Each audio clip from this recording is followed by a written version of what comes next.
Hello, and welcome to Civic Leaders. I'm Bert Lowry, Market Intelligence Officer for Springbrook Software, an Excella company. With us today is Alex Torpy, the wise, energetic, and inspiring mayor of South Orange, New Jersey, who entered office in 2011 at the ripe age of 23. Thanks for joining us, Alex. Your entry into a significant leading role has come more at the start of your career. What were your motivations to focus on this path over another? There are different reasons, I think, why people run for office. And for me, it seemed as though it was the best available option at the time for me to make the biggest impact possible. And that certainly proved to be true. And so it was less about, how does this fit into a career path? It was less about, is this the smartest thing to do? It was like, I feel that, the governed and the people doing the governing are moving further and further apart in this country. And with this, the type of republic that we have, where it is predicated on the idea that the people hold the ultimate check on the government, if the people and the government are moving further apart, to me that sounds some alarm bells. And if people aren't informed, or they're not educated, or they're not participating, or they're not taking the reins and running for office themselves, which statistics show that apathy is only increasing over the last 20, 30, 40 years. And so to me, there's no time to waste. There's major local, state, national, global problems that we could list off that are horrifyingly daunting, and the government seems less and less capable every day of dealing with them, and every day people seem more and more frustrated. So for me, it wasn't as much of a planned out, logistical, this and that. It was like, we all have a responsibility to do what we can. I've got this opportunity in front of me. I've got to just take it. During your time as mayor, what were some of the most significant things you learned? I think there's probably two different categories of things that I've learned. One would be kind of like specific, policy and program area things, right? As far as economic development is concerned, as far as tax reduction is concerned, as far as land use, as far as public safety technology, all these different things, I've learned a lot about that are very specific to those areas. But then there's kind of this other side, which is equally, if not more important, which is the social and political and whatever dynamics of an organization. And that's really where I think most people get stuck up on getting things done, is it's not that people don't understand how to solve environmental problems. It's not that we don't understand how to reduce taxes. It's not that we don't understand how to make people safer. But when you take those ideas and you put them into the political ecosystem, you basically, it's like you put all this in, and then on the other end of the machine you're waiting, and there's there's nothing coming out the other side. It's like, well, what happened in that process that prevented our pretty good knowledge of actually how a lot of these things work from getting to the point where they become law, they become policy, they become successfully implemented, where you have an entire community engaged about it. So I think that for me, one of the biggest learning experiences was those dynamics and how they either allowed or prevented those individual policy or programmatic things from getting done. With changes ahead involving open government, what's your perspective on the best way to move forward?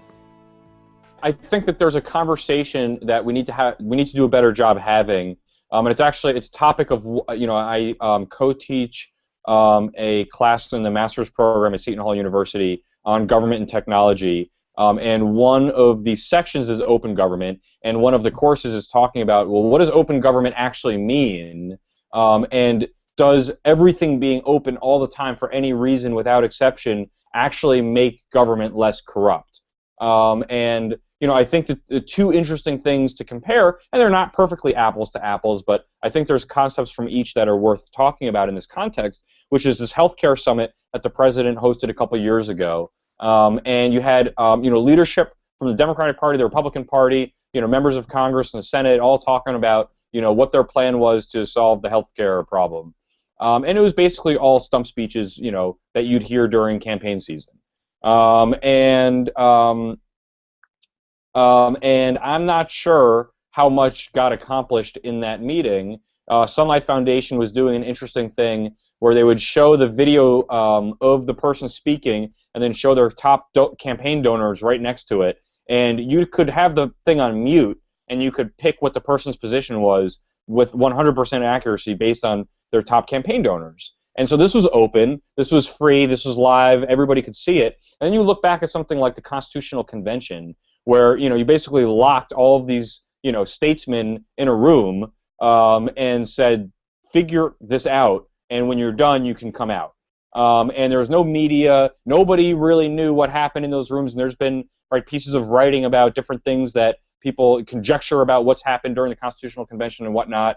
But certainly at that period of time, it was fairly unclear about who was doing what, where, and what was being traded. And they created one of the most brilliant government frameworks that's ever existed in the history of human civilization, and that wasn't open at all.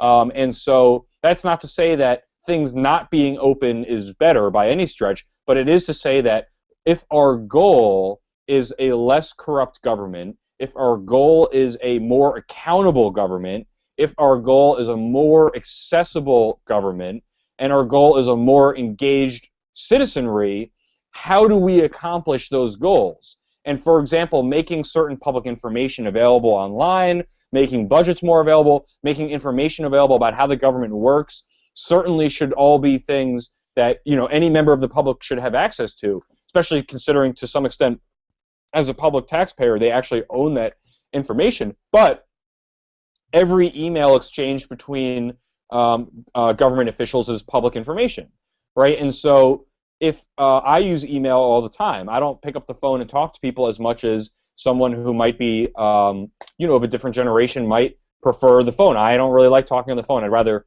talk in person, do a hangout if possible, which not very many people in government do, or send an email, which is usually quicker, especially if you're a part-time elected official and you're working another job and you can't pick up the phone and you're in an office, whatever, right? But if all of those emails are public information, then there's not really an opportunity for people to just throw an idea out there and experiment with something, because now that's a public record that's been created. And so are there ways to allow people, and I've seen it, I've seen people say one thing when the cameras are off and we're in closed session because we're discussing, a litigation matter, and then I've seen the person sit 10 minutes later in front of TV cameras in our public meeting and say something different.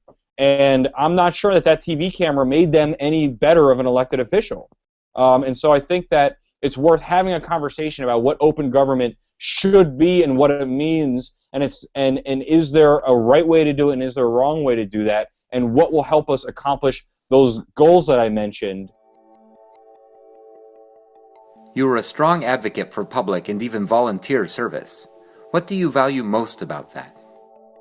I speak at a lot of college campuses and youth organizations and stuff, and they're always asking, what's your message for young people to go and vote? And it's well, it's important for everybody to go and vote, but that's not the pitch that I'm making. Right? The pitch that I'm making is you need to run for office. You need to volunteer in your town 10 hours a week, 20 hours. We need to solve problems directly. That's the power that we have. By saying that our power is to vote is marginalizing the impact that we can have, in the civic space. And so what's interesting about that, I think, is that, what we've managed to do here in South Orange is create a civic space that is far more participatory than most local governments, especially in New Jersey. There's good examples of people doing it, but it's rare. And what we've done is, people used to come and complain, and, it's the government as a vending machine, right? Is you put your tax dollars in, and, you select what service you want out, and what happens more often than not is what you wanted gets stuck on that, little hook, and you have to shake the vending machine and say, give me my government service. I put my money in. And that's how most people interact with the government. And I think what we've managed to do in South Orange, to some degree, is change that culture a little bit. And it's not a place, I don't want you to come here and complain. If there's an issue that you're concerned about and you complain about it, you've just volunteered yourself to be chair of the committee that's going to solve the problem.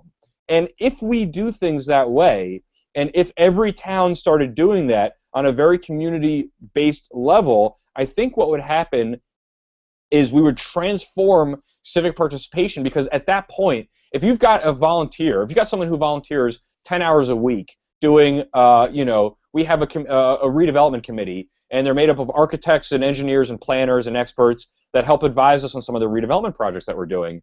And if you're part of that group, you're deriving an enormous amount of value for yourself through that participation, and you're adding a lot of value to your community. I don't think that person ever has to be reminded to go and vote, and I would wager that if they were sitting around having a beer with their friends one night, and one of their friends said, the election, I'm not planning on voting, they're going to be like, dude, I volunteer 10 hours a week. The least you can do is go to the polls and vote.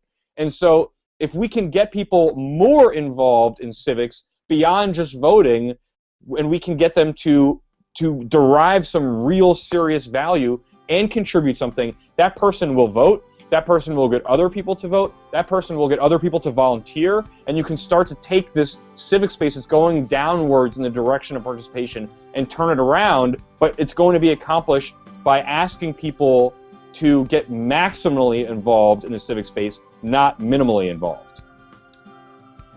That was Alex Torpy, Mayor of South Orange, New Jersey.